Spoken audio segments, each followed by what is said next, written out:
I am the Tofu Golem. Please enjoy the video.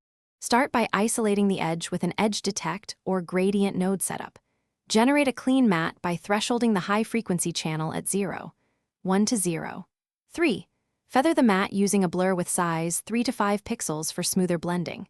Use a ramp or dilate/erode to expand or contract the edge by 1 to 3 pixels.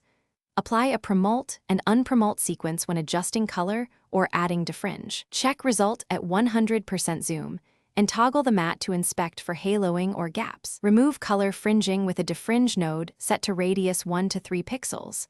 Sample nearby pixels and apply a small color correct to match hue and luminance. Use gain, gamma, and offset adjustments sparingly to avoid clipping.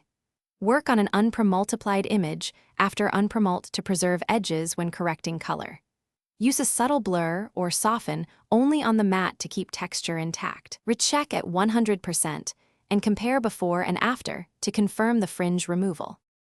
Control edge thickness with a combination of blur and shrink dilate operations set to 1 to 3 pixels. Use a small mix or grade node to blend the corrected layer into the background at 70 to 100%. Compare the composite at 100% and 16 to 9 framing to verify the seam is invisible. Render a quick flipbook at full resolution to catch temporal popping across frames. Iterate adjustments using masks and tracked mats to preserve motion consistency. Finalize.